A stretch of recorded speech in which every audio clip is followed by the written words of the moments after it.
साहित्यरत्न अण्णाभाऊ साठे यांच्या 105व्या जयंतीनिमित्त अखिल भारतीय मातंग संघ ईशान्य मुंबई जिल्हा अध्यक्ष विष्णू गोविंद गायकवाड साहेब, साहित्यरत्न अण्णाभाऊ साठे चॅरिटेबल ट्रस्ट विशेष कार्यकारी अधिकारी लक्ष्मीबाग इंदिरानगर घाटकोपर पूर्व मुंबई यांच्या विद्यमाने आज साहित्यरत्न अण्णाभाऊ साठे यांच्या जयंतीनिमित्त शालेय शिक्षण घेण्यासाठी या विद्यार्थ्याला वह्या वाटप, वस्तूचे वाटप आहे।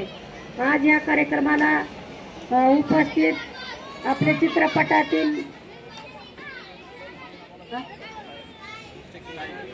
चित्रपटातील टायगर, तसेच आपले बीजी गायकवाड साहेब, बीडी चव्हाण साहेब, ससाने साहेब, महाराष्ट्राचे सुप्रसिद्ध गायक रामलिंग जाधव साहेब, तसेच आपले वाटेगावचे जावई शहाजी थोरात, तसेच आमचे जुने धडाडीचे कार्यकर्ते गोपले साहेबाच्या खांद्याला खांदा लावून फिरणारे देवेंद्र खलशे साहेब, तसेच RPIचे दिनेश पांजगे, अशोक ससाने साहेब, योगेश शिंदे साहेब, सुदाम आवाडे, हे सर्व रवी खंडागळे, घाटकोपर लक्ष्मीबाग येथील ही जुनी शाखा आहे आणि अतिशय सुंदर गायकवाड साहेबांनी परिश्रम करून त्या विद्यार्थ्याला शिक्षणाला प्रोत्साहन देण्याचं काम केले। अण्णाभाऊ साठेनं 1.5 दिवस शाळा शिकून 150 राष्ट्राला साहित्याचं धन दिलं। गोपले साहेबांनी या समाजाला मागाचं मातंग केलं। आपल्याला जय लहुजी पिवळा झेंडा मातंग समाजाला व्यासपीठ दिलं। आपण कुणाच्या मागे पडत होतो, पण आपल्या हक्काचं व्यासपीठ ही गोपले साहेबांना निर्माण केलं। म्हणून हा समाज 82 सालापासून जागा झाला, आता झोपणार नाही।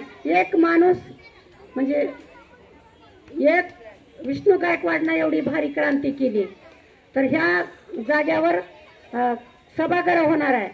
तर पुढल्या वर्षी सभागृहाचं उद्घाटन होईल, हा का नाही गायकवाड साहेब? उद्घाटन होणार आहे। गायकवाड साहेबाचा एवढा कार्यकर्ता, एवढा म्हणजे सच्चा कार्यकर्ता आहेत विष्णू गायकवाड।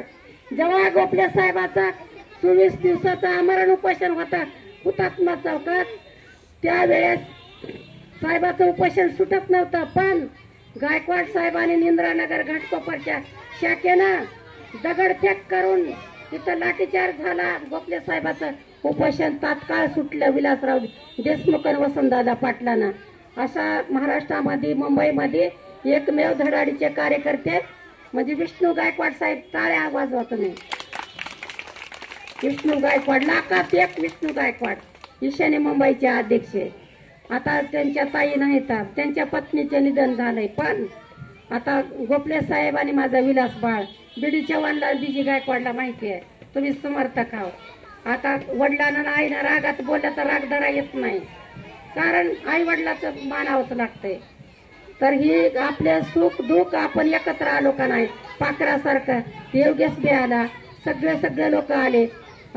लक्ष्मण विष्णू गायकवाड साहेबाचा मुलगा MD साहेबाची गाडी चालवत तर ही कशाची किमया आहे? तर ही गोपले साहेबांनी आज तुम्हाला जागा केलंय, तुम्ही बी त्यांच्या शब्दाला मान दिला। अण्णाभाऊ साठेने साहित्याचं धन दिलं। 1.5 दिवस जाऊन रशियाला गेले अण्णाभाऊ साठे, वाटेगावची मुंबई। त्या गायकवाड आता सगळ्याचे काही भाषण होणार नाही, तर पण 82च्या पहिलं कुणीही गोपले साहेबांना सांगण्याच्या पहिला कुणी जयंती करीत नव्हतं का नाही? चव्हाण साहेबांना घरोघर तुम्हाला सांगावं, पाटय वगैरे अण्णाभाऊ साठे समजावून सांगितले। आता आपले मुलं कधीच विसरणार नाहीत। बाबासाहेब आंबेडकर, अण्णाभाऊ, लहुजी, मुक्ता साळवे, त्या सगळ्या महापुरुषाचा आदर्श घेऊन गायकवाड साहेब तुम्ही ते अशा छापला तुम्ही वह्या, तर तुम्हाला तुमच्या कार्याला लाख लाख शुभेच्छा। धन्यवाद। जय लहुजी। 8% आरक्षण आम्ही का चालू करतो की आमचे नेते डॉक्टर बाबासाहेब गोपले यांनी आम्हाला शिकवलंय की ही चळवळ चालू ठेवायची, आणि आम्ही म्हणून त्या हिशोबाने आम्ही ह्या जयंती करतो। समाजापर्यंत पोहोचवतो। आणि वह्या बी आम्ही का वाटतो की सगळ्या मुलांनी सगळं शिकाय पाहिजे, कुठेतरी ऑफिसर बनायला पाहिजे काहीतरी, असं आम्ही ह्यासाठी ठेवतो. आणि काहीतरी आमच्या समाजावर काही भरपूर काहीतरी अन्याय होत्यात, फडणवीस साहेब आमच्यावर लक्ष घालत नाही. तर त्याच्यासाठी फडणवीस साहेबाला एवढी विनंती आहे तुमच्या चॅनल मधून की काही ठिकाणी भरपूर आम्ही लोक जातो, बघतो तिथं काय काय ठिकाणी आमच्या स्मशानभूमी नाहीत, काय ठिकाणी पाणी नाही तिथं. तर ह्या फडणवीस साहेबांनी लक्ष ठेवायला पाहिजे. आणि आमच्यामुळं निवडून आले ही सरकार बीजेपीचं, आणि मी पण बीजेपीचा कार्यकर्ता आहे. तरी फडणवीस साहेबांनी आमच्या सगळ्या कार्यकर्त्याला आणि जे महामंडळावरती काय घेतात ती जी खास कार्यकर्ते आहेत त्यांना सवलती द्यायला पाहिजे, त्यांना महामंडळावर घ्यायला पाहिजे. एवढे ह्या जयंतीच्या निमित्तानं बोलतो. काय आमच्या आतापर्यंत आहेत 8% आरक्षणचे आमचा लढा चालूच आहे. की मातंग समाजाच्या सगळ्या महाराष्ट्राच्या लोकांना माझी एवढीच विनंती आहे की जी 8% आरक्षण आहे ती गच्ची बसू नाही. ती फडणवीस साहेबांवर सगळ्या जेवढ्या महाराष्ट्राचे कार्यकर्ते आहेत सगळे आहेत, जेवढे सगळ्या लोकांनी पत्र व्यवहार करावा आणि फडणवीस साहेबाला एवढं परेशानी करा पत्र देऊ की त्यांनी ती पत्र असे 1 नंबरला यायला पाहिजे. मातंग समाजचे एवढे पत्रे आले कसे, त्या हिशोबाने मातंग समाजाला मी एवढे सांगितो. माझे 2 शब्द पुरे करतो. जय भीम, जय लव. मैं फिल्म स्टार विल्सन टाइगर मेरा नाम है। मैंने काफ़ी मूवी में काम किया। अभी मेरे दोस्त है अब्बास भाई, उन्होंने मुझे इनका परिचय दिया विष्णु गायकवाड़ का। बोला इनका कार्यक्रम चल रहा है, बोला आप वहाँ जाओ और वहाँ पे आपका कार्यक्रम इनका साथ दो। मैंने बोला ठीक है चलेगा। तो उनके बोलने पे मैं आया। यहाँ पे प्रियंका मैडम मिला मुझे, तो मुझे अच्छा लगा वो भी। बाकी मेरे कार्यकर्ता मेरे भाई लोग हैं यहाँ पे सब बैठे हुए। मैं सॉरी मैं नाम नहीं जानता हूँ इनका, लेकिन मुझे इतना अच्छा लगा ये कार्यक्रम देख के। हर साल मैं आऊँ ऐसा मुझे लग रहा है। क्या यहाँ पे जो बच्चे लोग अभी जो बुक बांटने वाले हैं, या इतना अच्छा से यहाँ पे कार्यक्रम हो रहा है, तो मेरा फर्ज ये है कि सब मिलके उनको हाथ मिलाना चाहिए।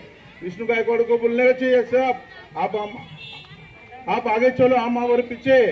क्या आप ऐसे कार्यक्रम करते रहो बच्चे लोग का आगे, आप और आगे बढ़ेंगे और आपको दुआ मिलेगा। लेकिन मेरा इतना बोलना है कि यहाँ पे पब्लिक अभी बहुत कम है, ये बारिश की वजह से शायद। मैं अगले साल आऊंगा तो पूरा भरा हुआ होना चाहिए, पूरा भरा हुआ दिखना चाहिए मुझे। क्या अभी एक छोटा सा कार्यक्रम है अपना श्री विष्णु गायकवाड़ जी ने किया है। क्या इनका खूब अभिनंदन करता हूं मैं। 2 शब्द बोल के मैं खत्म करता हूं। जय भीम।